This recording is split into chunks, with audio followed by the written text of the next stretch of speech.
you all for attending the Return of the Living Dead panel. I love you, Tom Matthews.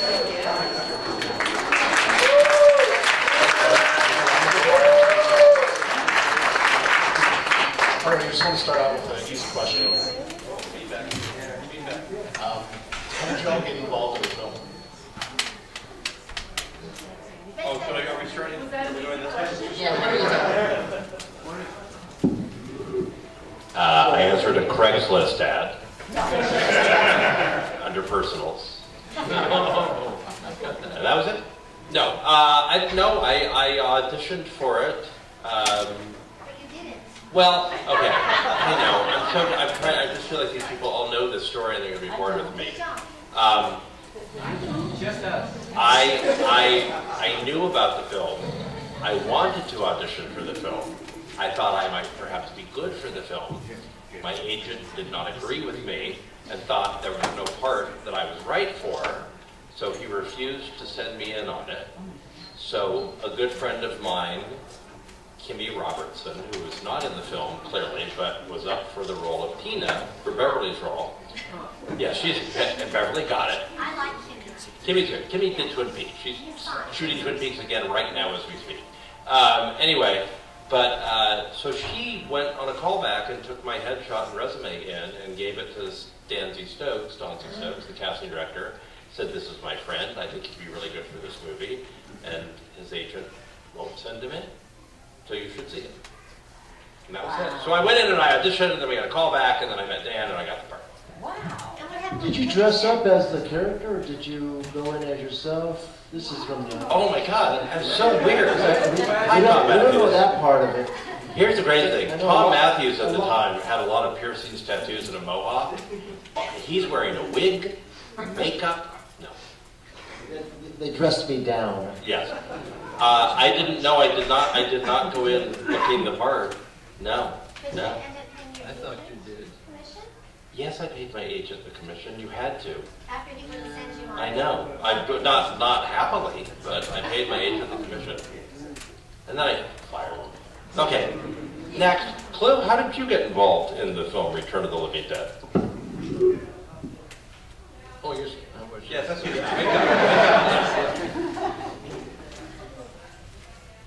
Well, I don't want to change the subject, I'm not, but a guy gave me this just as I walked in here. This is, Terrence gave me this. This is my cousin. And his name is Will Rogers, and I just want to, if I may divert just for a second, I would like to compare his career with my so-called career. I noticed on the back it said here that he was the highest paid performer in the Ziegfeld Follies. His newspaper columns were read by 1/3 of the nation 7 days a week, making him the country's favorite journalist. Number 3, in motion pictures, he was the #1 box office attraction from 1933 through 1935. Now I'd like to tell you about mine.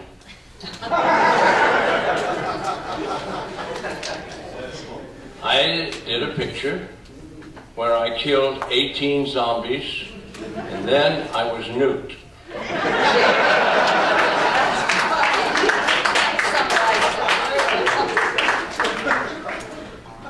The similarities are uncanny. I was the court of last resort in this movie, and they tried every actor in town, and all turned it down. And at the last minute, and they were already in a rehearsal, I found out later that they were desperate, so they called me. And I said, yeah, I'd like to do that. What is it? And they said, well, it's a comedy horror show. Oh, I'd like to do that. And in those days, now this is terrible to say, this is not a reflection on any of us, me or anybody, but in those days, people like myself who had been in television series and stuff like that, didn't do horror films. That's on your way down in those days. And I fit right in that category. So, you know, I was the biggest has-been in the city at that moment. And so I loved to do it, I said. Because, you know, I had 2 children, put bread on the table. And I was an old guy, I was in my 50s. And I had never been able to remember lines. I can't remember a line. And I'm 87 now, and I can't even remember my name. And so what happened was that It's Leslie Nielsen. I was always, that's amusing. I was always nervous and had a lot of tension on any movie set or any television set, even at home with my wife. Yeah. So on the set, it was very difficult for me on any movie, any television show, very difficult for me. I couldn't remember from college on, I could not remember lines. One of the strong points of actors, supposedly, to be able to remember lines. I couldn't. So that's why I was always naughty on the sets, because I was very, very high-strung, nervous, a lot of tension. Not my fault. You're next. Oh my God.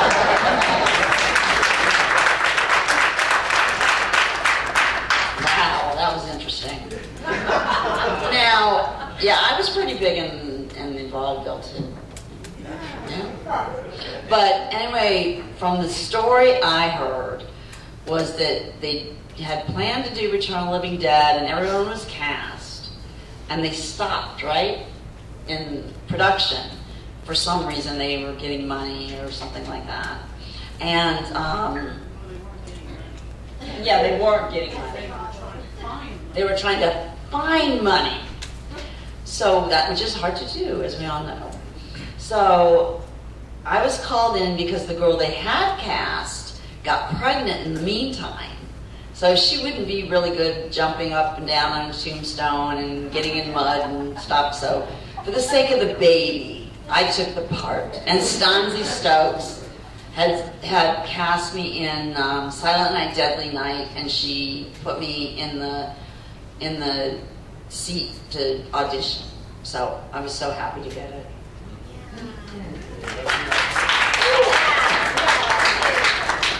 Mine was just the typical way. Your agent calls you, you go on the interview, and they do a couple of callbacks, and then you go and do a screen test. And I think a lot of us read together at Stanzi Stokes' house in Studio City, and that was it. And then I got the part, but we didn't find out. Brian reminded me of this a while ago. We didn't find out until we read it in, what, Variety? What was that? We were going.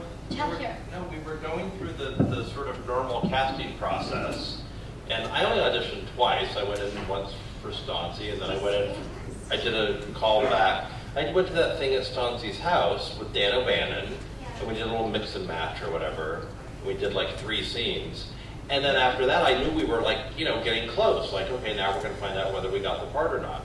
And then I never heard anything, so I thought I haven't gotten the part. But then I heard through the grapevine, well, no, the movie's delayed because they're having some issues raising the money. There was also some legal issues because with the name because of the Romero, films, and then anyway. So I just suddenly, like several months later, I just thought, well, this movie's never happening. That's too bad. And I didn't know if I'd gotten a part or not. I thought they never even did that. Someone showed me in Variety, which was the trade paper for showbiz. They had this list of things called films in production, films in pre-production. And under films in pre-production, we were listed. And then it said cast. And under cast, it had the names. And my name was in it. And I was like, wait, my name's in it. Did I get the part for this movie that isn't being made? I'm so excited, I guess, but not really, because I don't think it's being made. So I don't know. So it's like, so I would keep checking Variety every few weeks and go, well, it still says it, and it still has my name on it. And then finally, I mean, literally like 7 months went by, 8 months. It was, because we had auditioned like in the fall, and then it wasn't until the following, we did shoot the movie the following summer, and somewhere like May or June, I got a phone call literally telling me that I needed to go for a wardrobe fitting. And I was like, for what? And they were like, for Return of the Living. I was amazing. And and I just remember, I always remember, I was on the phone. That was when when they just come up with call waiting and you could click back and forth. Yeah. And I was talking to my dear friend Rob Stone, who is currently starring on Mr. Belvedere, that great show. And I clicked back over and I said, I think I've got a movie. I have a wardrobe fitting. But he goes, what do you mean you think? I said, I auditioned for it like 8 months ago and I didn't think they were making it. Anyway, very exciting / anticlimactic sort of kind of way to get a part. Well, it was exciting for us because to read your name and then go, oh my gosh, nobody told me, same thing. Why didn't anybody tell me? It was weird, it was very weird. It was weird, and my experience was pretty much the same as these guys, except for I didn't read, so I just got the call. I read it to you. Right. So basically the same thing. Then there was a legal issue with the name, is what the delay was. Yeah. Good for you. Yeah. Someone got pregnant. Yeah. Yes, I'm so It glad. took 9 months, the baby was born, and they named it Return of the Living. Oh, really? You worked that out when you were pregnant, right? Yeah. Oh, nice. Okay. Joel, how did you get cast to Return of the Living? I got cast from Return of the Dead. I don't like saying this story. Make up a new one. All right, so when they were trying to find this naked girl, they went to a strip joint. And you worked hard there. That's right. So one of those days I was parking cars. The director goes, dang, there you are. And so he offered me the part of Trash, and instead I took $1,000 off of him. But then he offered the girl Dee Dee, who was originally cast, and then they went and offered another girl named Legs. I don't know what the real people's names were. I went by Jewel, coming up here. I thought it was just like a fake name and happened to be a real name, but okay. And so, when Dan would keep on coming in trying to find the role of Trash, He was doing research. he was doing research. I said, I could be the party girl, because I like to party, see? Let me blow you some lines. Close the windows on lines. No!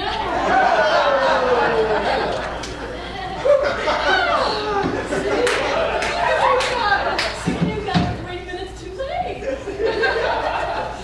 Yeah, so, I did a lot of drugs, and then Dan finally agreed that, you are a party girl. So cool. That's how I got it. Except for I did go over to that Stanley's house, and I just remember chairs, and then we were like doing the suicide card. Really? Yeah, that's what I was doing. And I could never get the lines down because I'm sitting there thinking, is my top coming out? But that's how I was thinking. And then finally it was like, God, my top is staying on. Yeah. That was great. I have the boring stories, like kind of super boring, just agent going, call back, thinking like I'm never gonna get this, and then we all work together. For a long time, we kind of had a chemistry, and I thought, I think I'm gonna get this, and then I didn't hear it for a long time. And when I heard, I was like, I was nervous. Like I don't. Wait. Now you turn it down. Yeah, there We was had chemistry when we all read together. We kind of got a feeling like, hey, we're the core group, and that was when I thought. ABC, Yeah, T. he did a lot of rehearsal for this movie before Clue got there. It was awesome. Nobody First day of film. Working with Dan, how much did he allow you to create your own characters? How much of your own personality shine through with each of your characters? A lot. I mean, it's really interesting because Dan, we all of us had sort of a different working experience with Dan because Dan was really smart and really talented, also very stubborn and had a very singular vision of what he wanted. And so on the one hand, he was very adamant about what he wanted, But at the same time, he was very collaborative with the actors. I mean, he really did kind of give us a lot of free rein. And he gave me a ton of free rein in that rehearsal period leading up to it, because other than in the script saying that I had a mohawk, it actually said I had a lime green mohawk in the script. It didn't describe me in any way other than that. And I really put my whole look together myself, and he was really cool about that and liked my ideas and was really collaborative about it. I mean, Dan was very kind to me, because I mean, I ended up bringing a makeup effects guy onto the film, and I ended up, you know, puppeteering things. I mean, you know, so I mean, Dan was very, very kind and collaborative with me. I look back on it now and I see pictures of me, like not in costume, but like under the table helping operate the half court. I look like I'm 12 years old, and I think, I can't believe that Dan actually listened to anything I had to say and let me have as much influence as I did on certain aspects. Because who the hell was I? I mean, I was like some dorky kid. I didn't think so. I thought, oh, I know better than anybody. But, you know, but he was really cool. I mean, when I suggested Tony Gardner to come in and do the split dog and the half corpse, I mean, he listened to me and said, that's a good idea. I was like, wow, you know. And then Tony got hired because of it. Anyway, I had a great working relationship with Dan because he was very collaborative with me. Kind of let me do whatever the hell I wanted. Clue, he let you do whatever you wanted, right? Well, I know what all of you are waiting to hear. There was no sex on the show. That,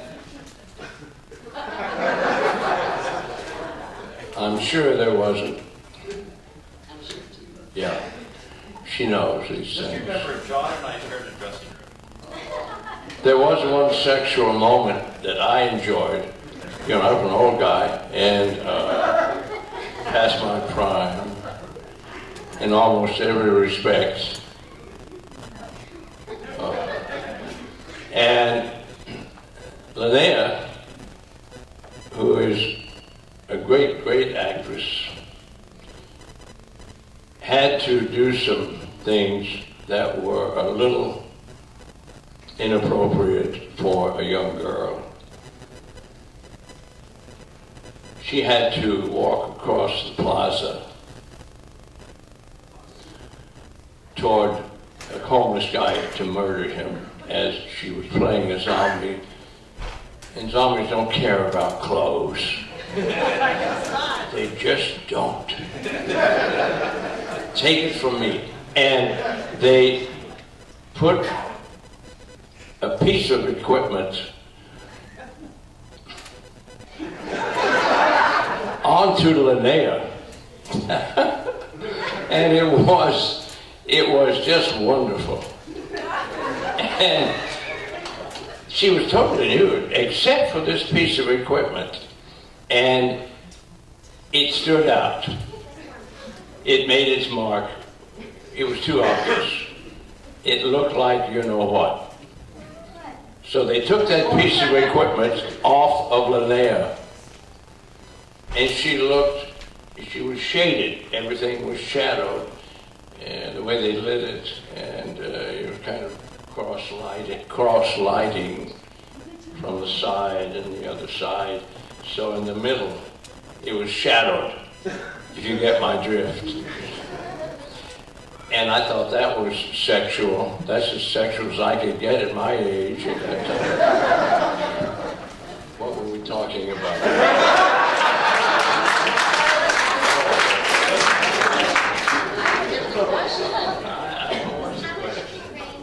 Oh, yeah.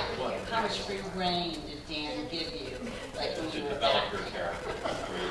Well, Dan always wanted to beat me up. No, I was joking. He did not. He was a very gentle man. And at least it's my impression. You guys knew him better than I did. You rehearsed with him. He liked acting out the scenes, actually. But he was, at least that's what Jewel told in the book, that he was kind of afraid of me in some sense, because I was, as I said, very nervous. And I had been a Marine, And sometimes Marines are not laid back when they feel a certain way. And those of you who have been in the Marine Corps probably understand that better than I do, but that's what I perceived anyway about us. And so he was very good with me, but I wasn't. So I just didn't think he knew his ass. How wrong I was, right? He turned out to be one of the classic comedy cult films of the last century. And I am apologetic every day in my mind to Dan, because I was too abrupt and maybe disrespectful quietly. I didn't do it on purpose. I was just not in control of my emotions because I had tons and tons and tons of lines.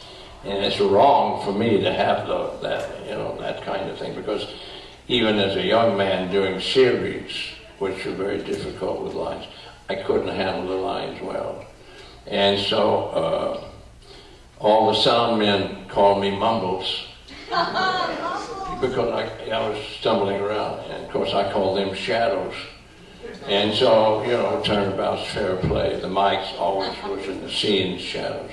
But it was a joke. Anyway, we had... Jules tells me in her book, and I wasn't aware of this that much. We had one altercation, which was a flare-up, song. And he was a smaller man, and I wasn't big, but bigger than Dan. And I was a cowboy in Oklahoma. Cowboys are not noted for being gracious under pressure. And so... But it turned out, the film, there were three of us on the set that had enormous acting experience. My assistant, what's his name? James Garrett. James Garrett. This great actor here who blew me away. I had no idea he could act. He hadn't. And he had to play, I've said this before, he had to play 3 characters in the course of the motion picture. 3 distinct characters. And he did it. And he kept up with the experienced actors. The mortician, the owner, Don, and James. He kept up with us, and at times, I said this before, passed us by. And I was amazed. I don't know what James was. I know James helped him a lot, I'm sure. They never rehearsed together. But it was an astounding performance that he gave, because he didn't act. He wasn't an actor in the sense that we 3 studs were, we thought. And we were wrong there again. He kept right up with us. And so the picture proceeded. And I thought the rehearsals were normal, except I didn't think the director knew what he was doing. And, I just misread the situation completely. Dan just texted me from the grave. He said that he did know what he was doing. Now, I forgot the question too. Oh. Dan let me have pretty good free reign on everything. All the lines had to be, how they were, because they wouldn't work otherwise. But I had a lot of free reign about deciding to come off the car a certain way in the beginning, and how to just be, because I'd been in a punk band, so I knew the punk circuit. So he let me just kind of, be myself, but a character. So he was really good about, giving me some reign. Yeah, I didn't have any problems with him, luckily, because I stayed quiet. I have to say, in Clue's defense, that day he had it coming to him, though. Clue was my hero when the altercation happened. I was like, yes! So you were my hero that day. I missed it. You missed it. It was good. But Something, anyway. somebody threw something at somebody, or At you Dan. threw it at the door. I remember Yeah. hitting If you that. look at the documentary, it's cut to say that everybody remembers Clue throwing something different. It's just so funny. It's the funniest clip. But I stand behind Clue on that day. But the free reign for me was the wardrobe. Linnea's right. We stuck with our lines. But my wardrobe, they kept dressing me up in these little frilly skirts and sweaters. Like I'm always wearing. And I kept going, no, I want to be cool, I want to be cool. And one day, this is embarrassing for Miguel, but Miguel walked in wearing my outfit, the outfit I wore in the movie. I go, oh my God, that's what I want to wear. It's so cool. And so he let me wear that outfit instead of the frilly stuff. And what did you do with that outfit? Oh God, I threw it away. I know. Everything, the phone cord, everything, the earrings. What am I doing with all this stuff? Years later, right? Years later. I kept it for 20 years. And then it's like, I think we were moving or something, and I went, and Dan made me get prosthetic teeth. He didn't like the way my teeth looked. And so I think the first day I was trying to talk with him, and it was horrible. I couldn't talk with him. And I had those two, Tony made those for me. And everything gone, threw it away. So, Oh my God. right? But you didn't end up wearing them in the movie. No, it was like the first day I kept saying, I can't talk with these. I can't talk. I had like a lisp or something. So I didn't have to. Yeah, he didn't like my teeth. No. No. So he didn't. I never knew. Yeah, he took me up to a window, and he did this to, I think, Kimmy as well, your friend. Took me up to a window and lifted the shades. He's like, look at me. Turn your face. And he's like looking at me from every angle. Let me see your teeth. I felt like a horse. And, it was terrible, yeah. And he's like, turn around. He's looking at every piece of me. So I had a rough time with Dan. And at the same day, I just tried to keep really quiet and hide. I was terrified the whole time. I love Dan. My teeth were perfect. Dan loved my teeth. He loved my feet. Dan. It's interesting because as a writer, because he wrote the movie, for him to give us, as anybody up there would tell you, because writers, when they write something, they want you to stick to the words. And they're less likely to let you improvise and stuff like that. So on that aspect, I think Dan wrote the script, a great script, and then he was able to let us bring ourselves to it, our character. And he was very generous with me and Jimmy Karen, because we improv a lot of our stuff together. And it was very collaborative for me. I remember driving to the set one day, and then I had gone home because I was living at my grandmother's at the time, and she had said no to me, and it was like, no. You're telling me? I'm telling you. I'm telling you, George is at my house. We were living at my grandmother's. No, you guys were living on that. On Coinga, my grandmother's building. Who are you talking to? Anyway, she said no, and it was unusual for me because for 2 weeks no one had said no. It was a collaboration, so it was really special. The trash or whatever it was. So Dan was very generous. Are you sure it wasn't Orange Abbott? No. Yes. I remember you on your knees. Doing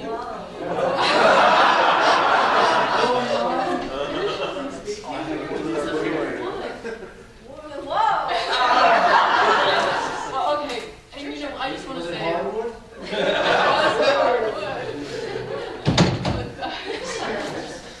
Okay, but there is actually a funny Dan story and Tom story. Dan loved Tom so much that he decided that he wanted to rip apart his house. And Tom was so great with everything in construction, right? Yes, and so he decided to say to Tom, I want to protect myself against the Uzis and the AK-47s that are going to go blow by my house. Now, you have to understand that earthquakes and the local gang members, but he lives in Santa Monica. So Santa Monica was like it was like the Bel Air of the beach.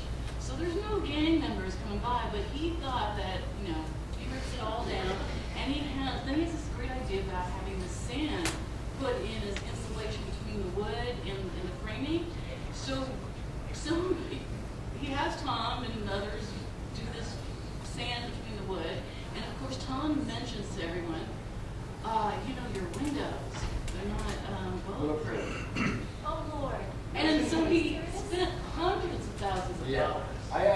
actually never did it, worked on his house, but he did tell me about it. He took all the plaster off on the inside and put 3/4 inch plywood on it because he was freaked out about earthquakes. And he also had this. He had shipped in a poster bed that had a big frame over in case when he was sleeping and an earthquake happened, he would be protected. But yeah, he went through this whole. He had a little 2-bedroom house in Santa Monica, really cute Spanish house. He fills it with sand. I don't. Maybe. I don't know. Bullets, so the bullets wouldn't jump. Yeah, and that's when you pointed out that the windows were not bullets. So, I mean, Dan was a little odd. Eccentric. We got along great because, there was this dynamic going and people like that was hanging out with. So, I liked Dan. I had a relatively good experience, except for when I couldn't remember 45 lines. Or one line 45 times, 50 times. And it was something that, John was, oh my God, John. And this wonderful man would sit there and take these signs and just say a line. And it was, what was it? Go choke the chicken? You got it. That was easy. You got it. Cut, shred. But I grew up with on a farm, so when someone said to go choke a chicken, that meant you go take a chicken to a thing and you slice the head off. Yeah, and that's what John was saying back then, and I'm thinking it's like you're gonna have to kill a chicken. And then finally John explains to me, you're supposed to do this to a guy. And I was just like, I'd love to hear I had not much experience. I think, Dan, people go like, why are we still talking about this movie? Like, Dan wrote this movie, and like, he had an idea of what he wanted, and when he was doing the rehearsal, he cast the people he wanted to play the parts he created, that he had a very big idea about. For me, he had done his work, when he casted me, and everyone had this weird chemistry. Whatever he had to do to get him to do what he wanted him to do, he did. And so it was different for everybody, and that's what made it such a hodgepodge, unusual quirkiness, is because he knew when to direct and do something and when to step back and let someone bring to it the reason why he cast them and why he brought it up. And I think that's part of the success of the film in the way it is his casting. Now, horror and comedy are really hard to do together well. What do you think about Return of the Living Dead that made it work? I thought it was a mistake. It was meant to be a serious movie. It was told I was going to say, I don't think it was totally unintentional on Dan's part, but it was never discussed. The word comedy never came up. Or laugh. Yeah, if you knew Dan, he's not. Yeah, he doesn't really lend himself. No, to he's that. not. For me, the brilliance of comedy, as it was in Return of the Living Dead, you're laughing at the situations. Yeah. You're not like in part 2, they kind of went at the comedy a little bit. Part 1, I mean, I was watching when we were cutting off the yellow corpse, the corpse. I mean, when I was watching it. When it was on the screen, I was like laughing, but I couldn't watch it at the same time because it was so disgusting. But I'm laughing because of the situation, and I've never felt that in another movie in my life. Yeah. Where I'm like, oh God, this is. It's sort of. I've never felt that in another movie in my life. It was horrific. The comedy worked because I certainly was not playing funny. Right. I had no idea that I was in a Situation. movie that was funny at all. I thought I was in a gritty horror movie. And the example I always use is I remember when I first read the script, and the paramedics come, they get attacked, the zombies overwhelm them. The zombie shambles up into the cab of the ambulance, pulls up the radio and says, "Send more paramedics." And I read that and got a chill down my spine. I was like, oh my God, that's so scary. That's so creepy. And then you see it in the movie, and it's effing hilarious. I mean, and appropriately so. And I laughed and went, that's so weird. I didn't know that was going to be funny, but it's hilarious. So it's weird, because all the comedy kind of stemmed out of those unique situations, but not any but I'm bump shit, which was all the second movie was. Well, and James was so over the top when he's telling you Oh. to see, and it's like you immediately start snickering Well, because none of us were in those scenes, you know, it was just Clue and Tommy and Jimmy. But I remember being there on set when they were in the warehouse, and Jimmy was doing the like, or like spraying lights on me, and just like going apeshit. And I adored James Cameron. I was like, oh my God, that guy he's a poltergeist, that dude, and All the President's Men. But I'm also like going, he's kind of broad. I don't know. I'm like his performance is a little maybe over the top, but whatever. You know, and then you see him in the movie, and if we had all played it at that level, it would be the worst movie ever made. But he's amazing and hilarious. I don't know. It's so interesting that because the movie is genuinely funny, but I swear to you, none of us thought we were doing any kind of comedy at all. Well, let me vehement. I want to disagree with most of the panel. Well, you can do that. No, hold on. When I started taking those damn parts of that human being in the sack to the mortician, I could hardly do the scene. It was one of the funniest moments I've ever had as an actor. You know, what are those? You know, they're some, you know, whatever it was, rabid weasels. And I think that to me was a very deliberately written as a funny bit, and we played it unfunny. Yeah, but your delivery of it is hilarious. Well, we had, but just the perfect beat. Well, you're talking about timing, but we played it as realism. Absolute Don was absolutely realistic. And by the way, this guy, the mortician, you guys are more familiar with the movie than I am, but the mortician, he played little tiny parts his whole career. I used to work with him as a dope addict with the big pleurisy eyes.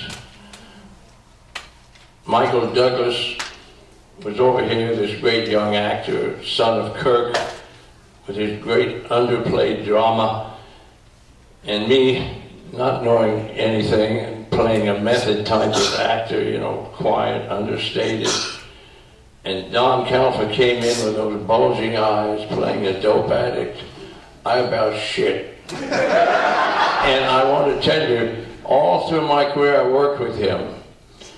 He never had a chance to show the brilliance of his communication until Dan cast him, for some reason, a small character actor, into one of the great comedy roles of all time.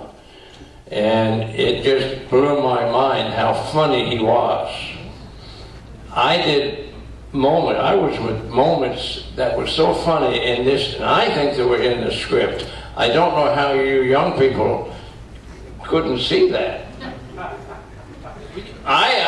To me, I could hardly get through some of the scenes. They were so funny. When I hit that fucking guy with a pickaxe in the head, and if that scene wasn't funny, I don't know what you guys were talking about when you thought this play was serious.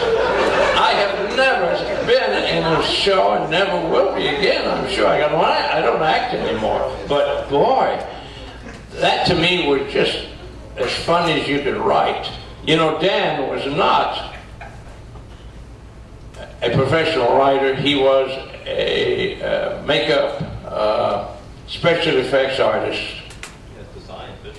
And he was one of the greats.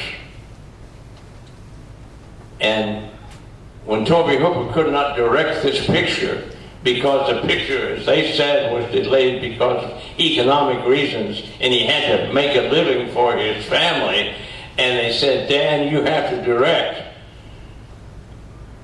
That was the worst decision I've ever heard in show business.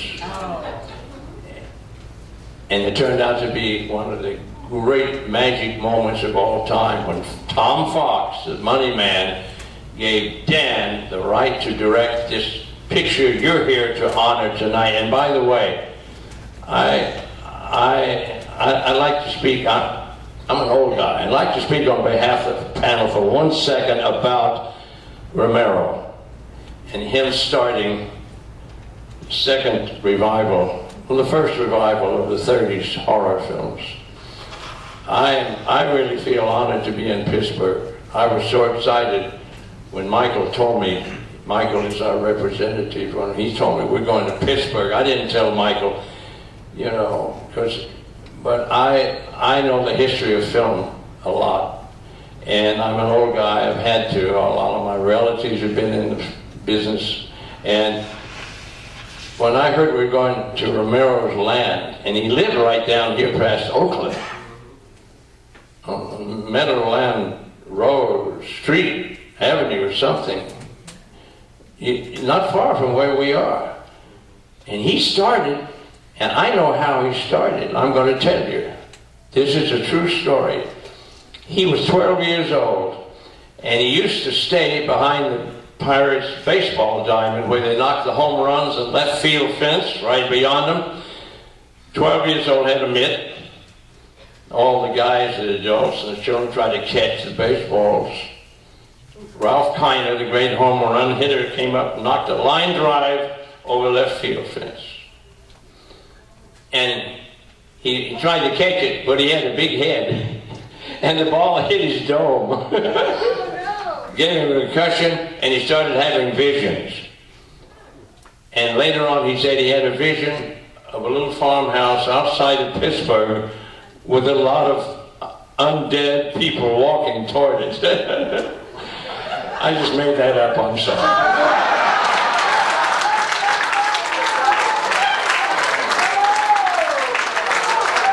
Couldn't help it. The opening was there. This guy gave me all kinds of openings. I thought it was a serious film. What a bunch of bullshit.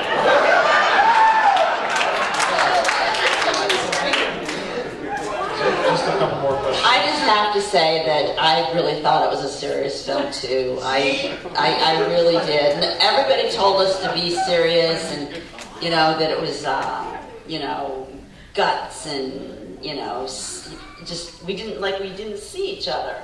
A lot of times we'd go off into our own places and Dancing nude on the tombstone? yeah, I went off with those guys. I was there. Yeah.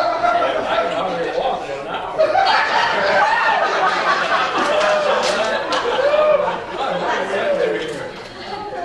So just two more questions. Tom, you battled zombies, you also battled Jason.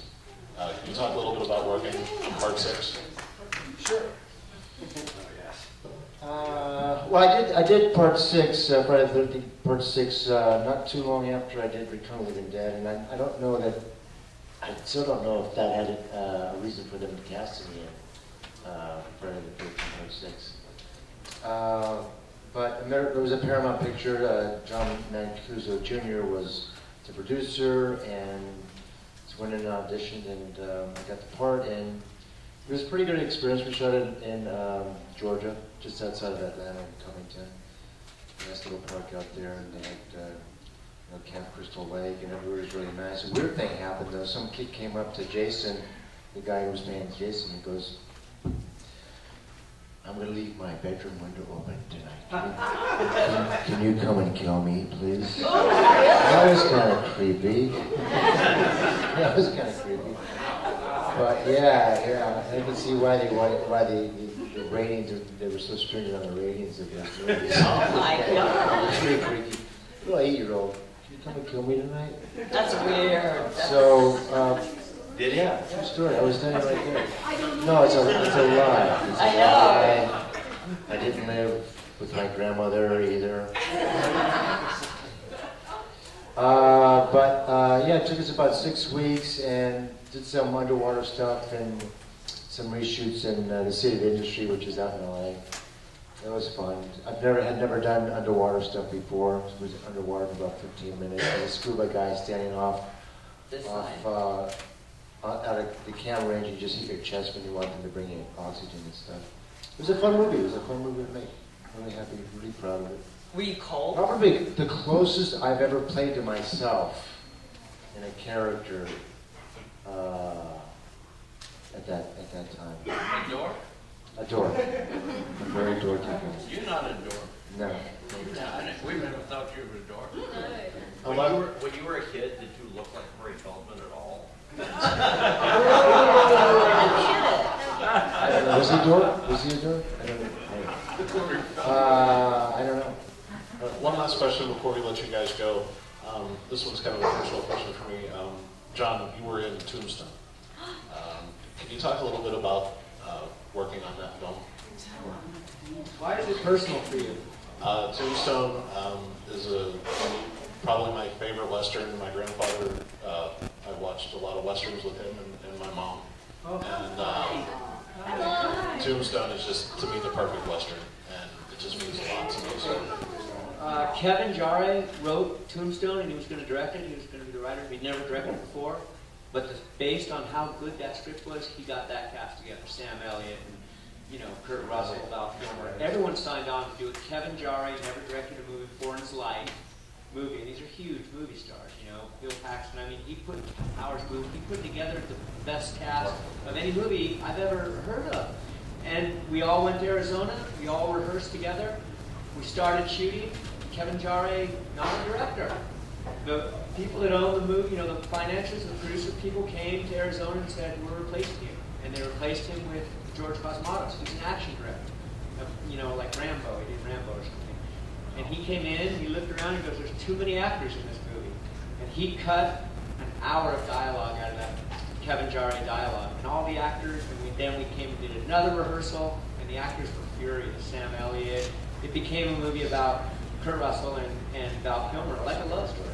But all the other actors were like, my part, because everyone's just thinking about themselves more than a movie. But we came together, we made it. The guy didn't know anything about horses. He's like, throw some meat at that horse. He needs to eat. He can put his head down. I was like,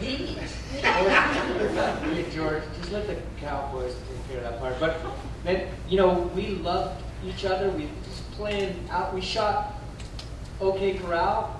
We would rehearse the OK Corral, and we would shoot the gun. They would time it. We shot it to the second of how long they said it went on, to the round and to the second.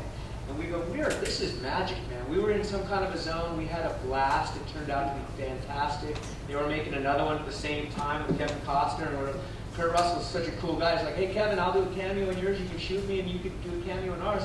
And Kevin Costner was like, no. He thought we were making like a B version.